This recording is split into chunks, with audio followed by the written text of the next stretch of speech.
It's always a helpful music exercise to study the work of great producers, and when it comes to organic house, Sebastien Leger, if I'm pronouncing that correctly, he's easily, in my opinion, one of the greatest of all time. I have an Ableton Live project here with some elements in his style. I'm going to use this to cover 5 of his most useful, simple, but very effective tips. Also, these aren't just my opinion, these are taken from things that he's said and things that he's also shown in his work files in the past, but of course I'm gonna interpret them my way, and by showing them in a project file, I'm able to give you a bit of context, which hopefully is more useful. Let's hear what we're gonna be working with.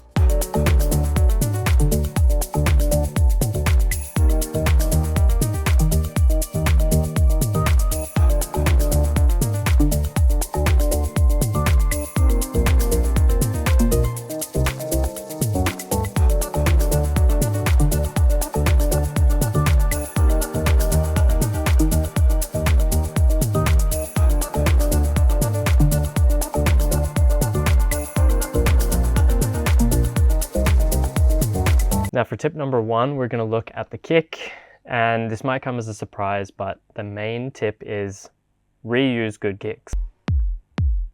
So if we just solo and have a look at the kick here, there's no complex chain, there's not tons of processing and layering, and there's a time and place for that. I can do a separate tutorial on how to produce kicks from scratch. But if we're in the process of writing, we don't necessarily want to dig heaps of time into doing that.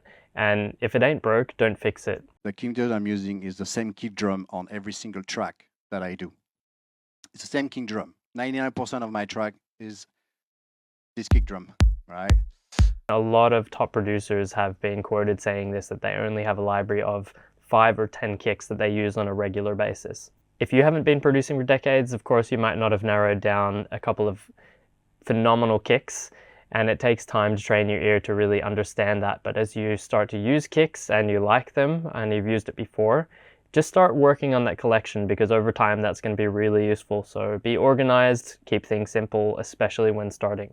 The natural temptation at this stage, now that we only have a kick, is to fill up the spectrum with a really characterful and interesting bass. So let's take a high bass that I've made in Diva.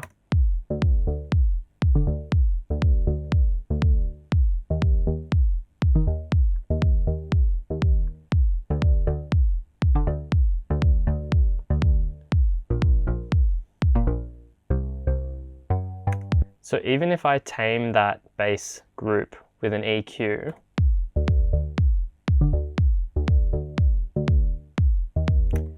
it's very difficult to hear unless you have really clear headphones and are able to monitor.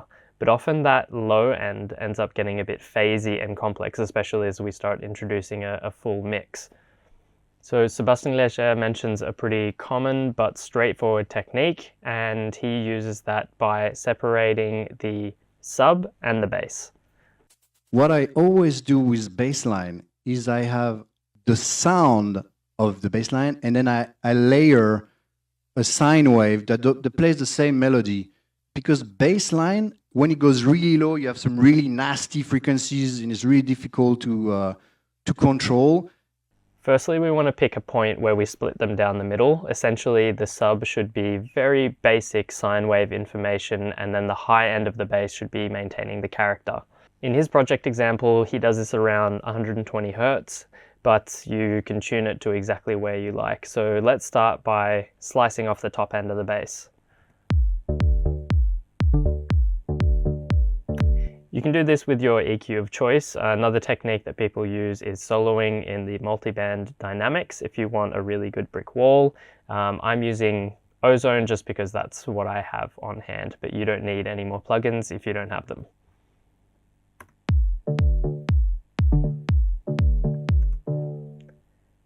So let's turn that off and we go over to the basic sub.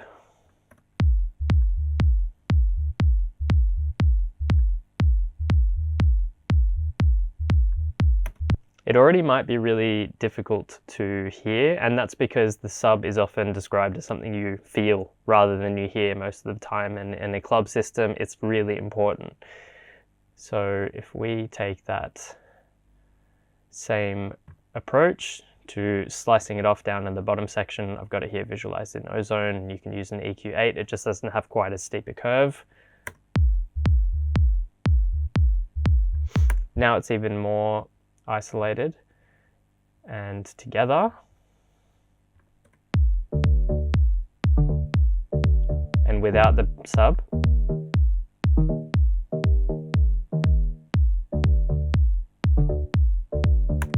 To tie them together a little bit, I have a few things, got some saturation and overall EQ, a bit of glue compression, and you can make this as complex as you want, but we're not going to go into that.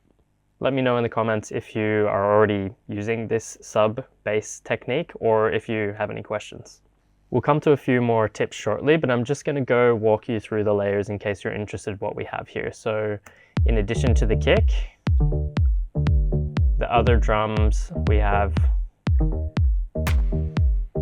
are some claps. Probably need to pull that down in the mix. Some hats. And toms. And the percussion. So we've got some congos, some shakers, and we're going to break that down in a bit more detail now. So let's isolate just that percussion section.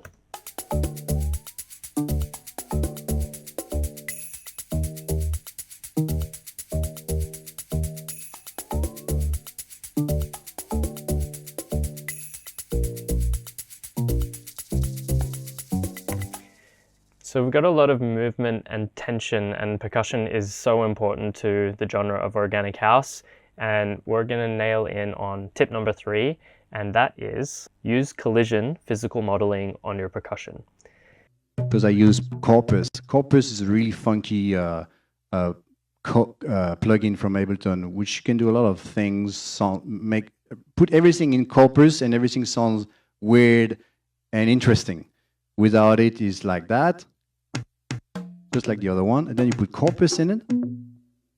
There we go. There's some nice little string sounding. This might sound convoluted, but it's actually Ableton native. You don't need tons of plugins, but if we isolate just this Latin fusion bongo,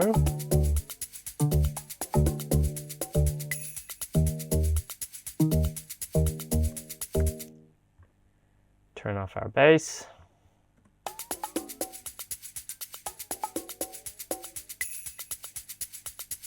so Ableton has a bunch of physical modeling or resonator tools that are built in, and they're basically musical objects like strings or tubes or membranes that you would feel real textures like on an actual instrument, that things would be moving or changing over time or reacting and resonating.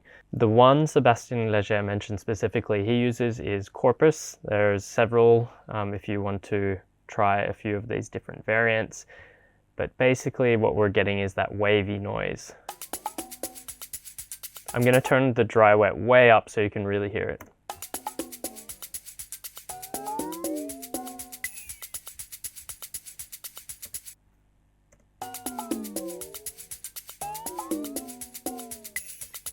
So you can tune the frequency to be around a specific note, but it's a little bit annoying if I take it off solo.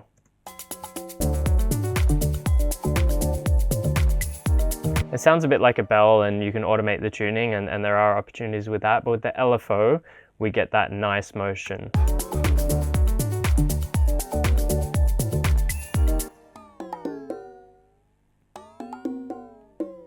And I really like that a lot more, so I'm going to leave it on like that, and I'm just going to pull the dry wet way back down to a few percent. That way you get a duplicate of the original, it's not too overwhelming.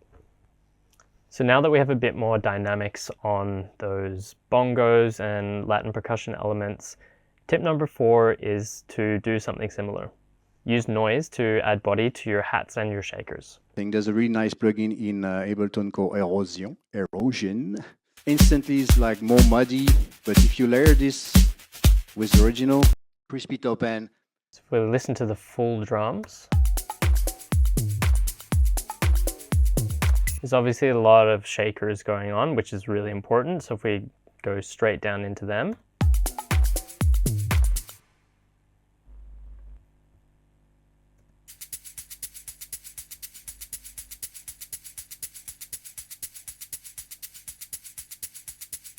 So we have a lot of width and variation, which is really important so it doesn't get like very annoying over time. It's something that we'll subconsciously realize is just repetitive and start to become really irritating.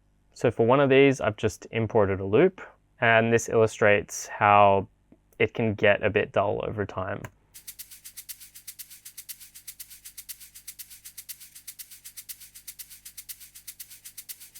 So we've panned it over to the left and we've got it in context with all the other things, but I think that we can still make it more interesting on its own. And one of the ways to use that is erosion.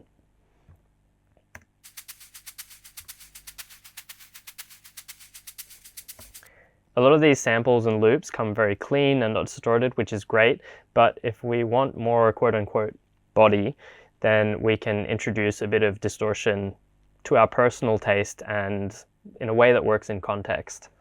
So the erosion tool is basically like a tight EQ band with some distortion, and that allows us to be quite precise with where we want to put it. So I'm just going to drag it around so you can hear it.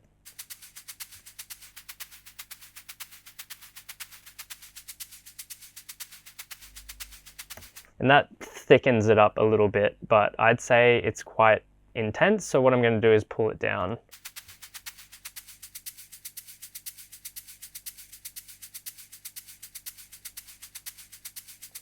So if I leave it about here,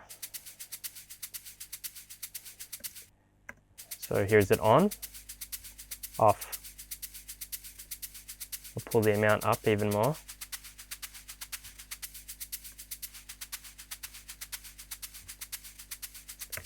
I think we can go one step further. So if you have the LFO in Max for Live, you can also just do this with automation if you wanted to change the frequency and say, show automation. You could draw it in yourself, but I think a nice way to make it really natural and human is to get an LFO and just map it to that frequency.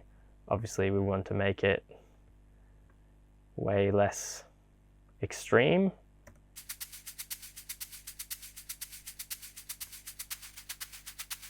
Again, I'll pull it up just to really overdo it so it's easy to hear what's happening. You can choose a specific range where you want it to go. Make it a bit faster, turn the amount down. You can even add some like jitter and smoothing if you want it to be really human. Another great thing he talks about for adding character or body to those shakers, I prefer to do for hats, so we're going to use that for this example here.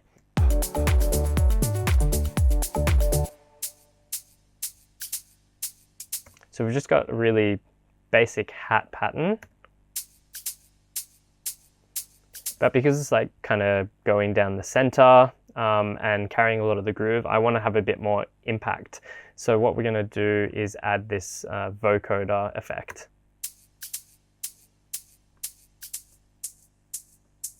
So I'll turn that way up. So what we're doing is just introducing a bit of white noise in these frequency bands. So we can draw that.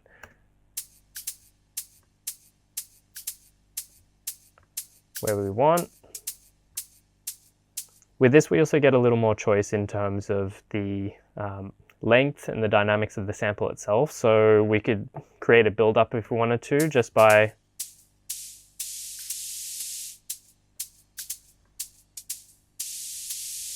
turning up and down the release. Gives us that kind of tension and variation. So we could play around with that and automate it in certain phrases to create even more variation and a more interesting loop. Before we get into the final and most unique tip, I'm going to walk through a few of the other elements as well, just so you know what's going on the track in case you're interested in understanding a bit of the arrangement and production of these elements. So let's quickly hear everything together just for a few seconds.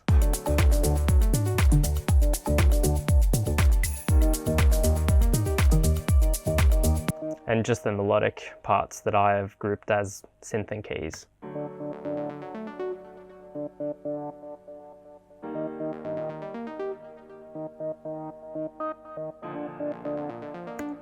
So firstly, we've got this piano. It's a piano I've got from Native Instruments, but you can use Ableton stock ones. The important thing is just having like a very interesting melodic evocative chord progression.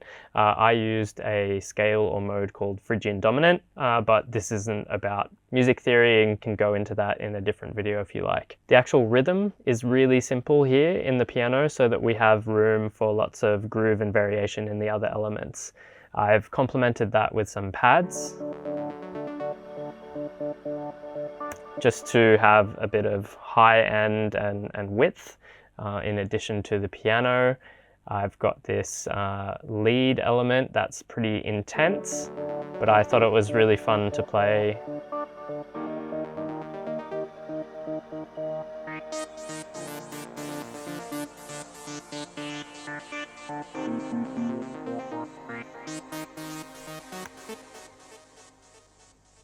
Just give it a really confident element that's at the front and taking command in the hierarchy of the track. And then we have this nice ARP that's kind of doing a bit of call and response in certain parts with the acid lead.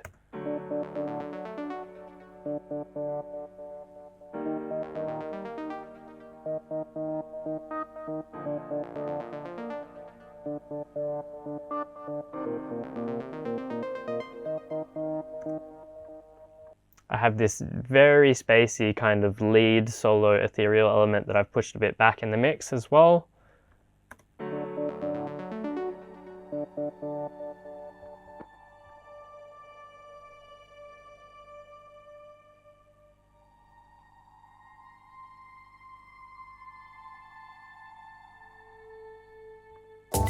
When you don't have it on solo, it's sometimes hard to hear, but I think it adds a lot of melodic interest to the song, and you feel like something is happening in the background. And now this last layer that I'm going to show is our fifth and final tip, and that is use gate triggers for sound design. I had a vocal loop which I was thinking about adding into the mix.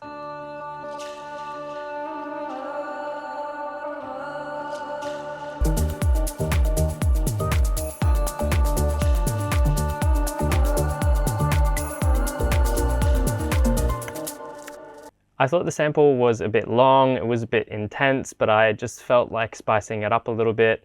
And a really good tip from Sebastien Leger is to experiment with gates from other elements. If I trigger the gate with the key that I just entered, Donald Trump's gonna sound like that now.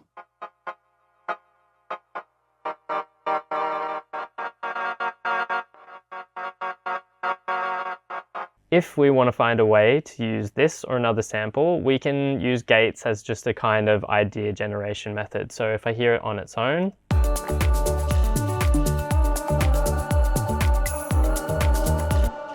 really intense, but if we turn on this gate and you have the little side button, you can turn on a trigger. So I've just made a gate trigger. If I solo this,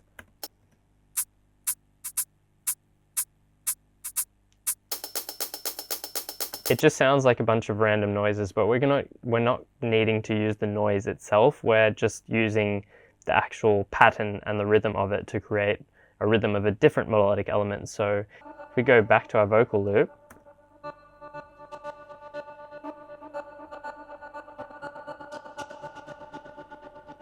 we have this like really choppy, stabby pattern, and we can, in context of the full track, it sounds like this.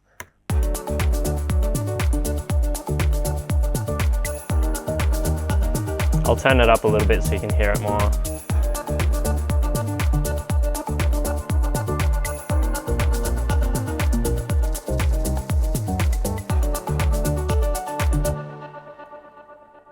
So you could drag anything in there, and you could also swap out the samples and have them interact with each other, and that way you don't have to chop it up every time and write until you hear it and then decide, this is not a good idea and I want to try something else. And it's just really fun. So Sebastien Leger's used this in some of his most famous tracks, and he's used all sorts of things.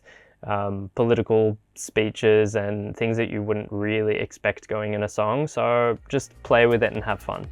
As the man himself says, do the simple things right, focus on good sounds, get the balance in the mix right, and the rest is pretty straightforward.